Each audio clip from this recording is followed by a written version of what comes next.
Hello, good afternoon sa inyong lahat. Ngayong hapon na ito ay magluluto po ako ng sinigang na litid ng baka. At ito na po ang ating mga ingredients. Unang-una, bawang, sibuyas, luya, tanglad, kamatis, dahon ng pechay, talong, sitaw, tubig, asin, nor cubes, at saka itong sinigang mix. Gagamit din po tayo ng konting mantika sa paggigisa nito. Ito po yung ating mantika na gagamitin sa paggigisa nitong ating litid ng baka. Yan. Ngayon po ay uumpisahan ko na pong lutuin itong sinigang na litid. Ang unang-una po nating gagawin ay ang paggigisa ng ating mga sangkap. Ayan na po, naglagay na po ako ng konting mantika sa ating kawali. Ngayon po ay ilalagay na po natin itong ating bawang.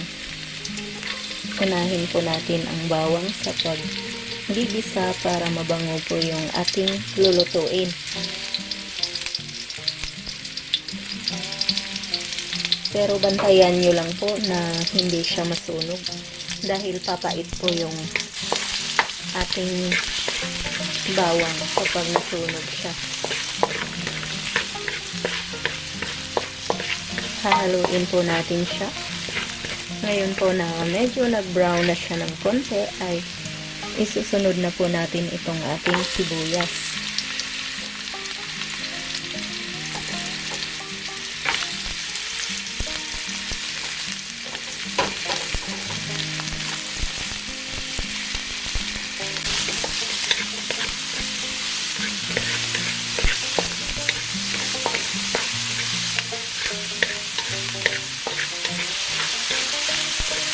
Ngayon pong medyo mabango na yung ating sibuyas, ay isusunod na po natin ang ating luya.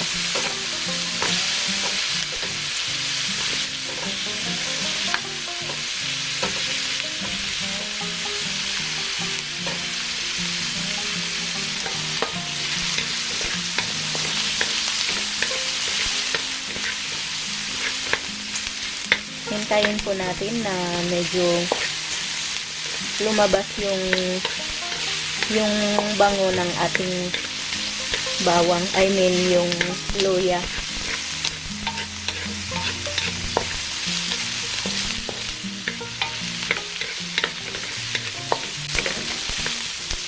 Ngayon po na medyo luto na yung ating luya ay isusunod na natin ang ating kamatis. Tapos haluin lang natin.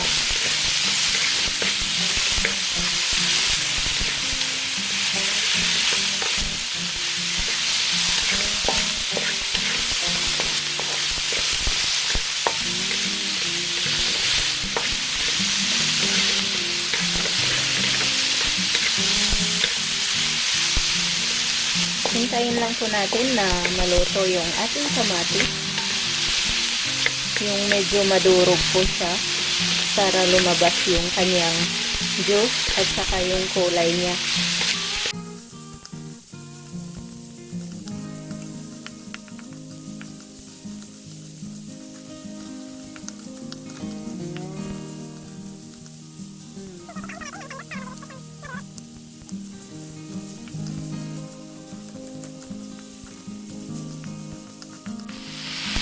Ngayon po ay isusunod na natin sa paglagay dito ang ating litid ng baka.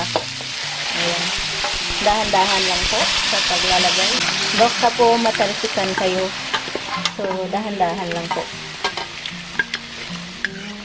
Ayan na. Magdadagdag pa po ako ng konting sabaw nito para hindi po siya lumapot kasi medyo malapot itong litid ng baka kapag lumambot na. Kasi pressure cooker po namin ito. Kaya napakalambot na po niya. Kailangan po kasi talagang gagamitan natin ng pressure cooker. Pero kung wala po kayo, ay pwede nyo namang palambutin sa kaldero nyo. Tapos, yung panggatong nyo ay kahoy. Ngayon po ay maglalagay po tayo ng isang beef cubes. Tapos, hihintayin po natin siyang malusaw. Yan.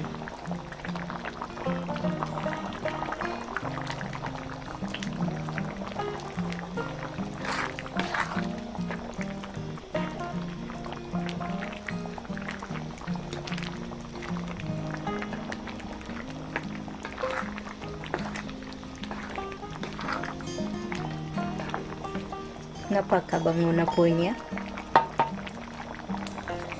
Sobrang bango na po nitong ating sinigang na litid.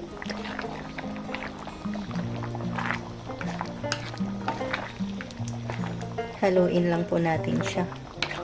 Tapos mamayang konti, magdadagdag po ako ng sabaw para hindi po siya lumapot. Ngayon po ay isusunod na natin itong ating tanglad. Pangkatanggal po kasi ito ng langsa or yung mga amoy-amoy ng niluluto nyo. So, kailangan yung maglagay nito, pero kung ayaw nyo rin po ay okay lang din po kasi may luya naman siya.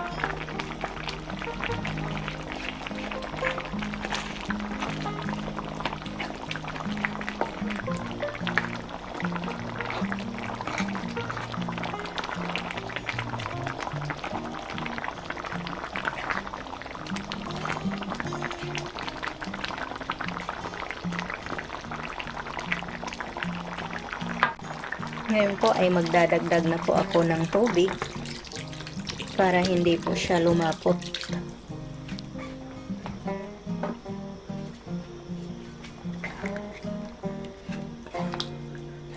Mga ganyan karaming tubig.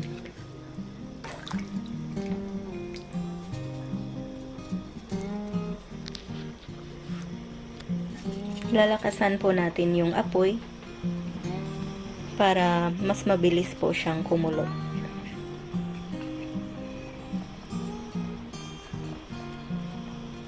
Ngayon po na kumulo na yung ating litid, ay lalagyan na po natin siya ng sinigang mix.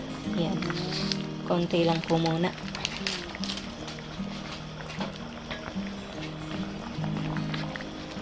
Pero kung ayaw nyo pong gumamit niyang powder, pwede po kayong gumamit ng sampalok or yung lemon juice. Depende na po yun sa inyo kung ano ang gusto nyong gamitin na pangpaasim. Ngayon po, ang susunod po nating gagawin ay maglalagay po tayo ng asin dito sa ating sabaw ng sinigang or sa ating litid ng baka. Ngayon ay hahaluin natin. Tapos titikman-tikman na rin po natin kung tama na ba yung timpla.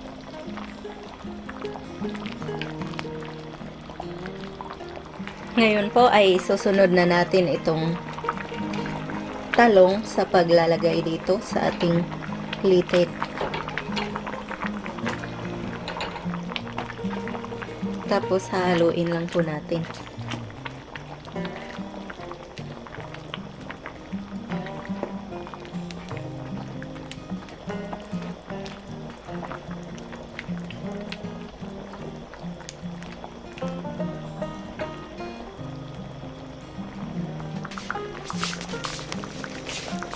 Ngayon po ay pwede na po nating isunod itong ating sitaw.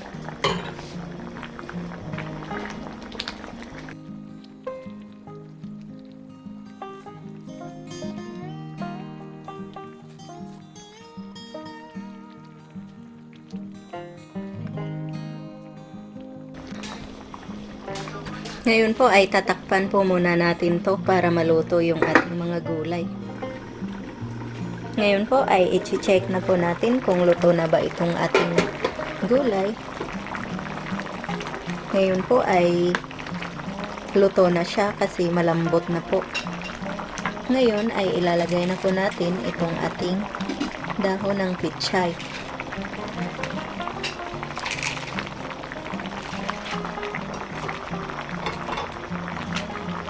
Ayan na po.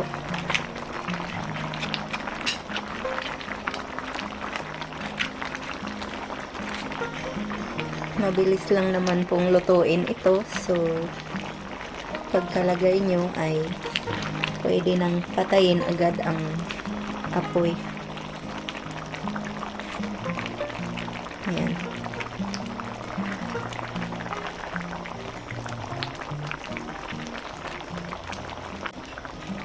Ngayon po ay luto na po itong ating sinigang na litid ng baka.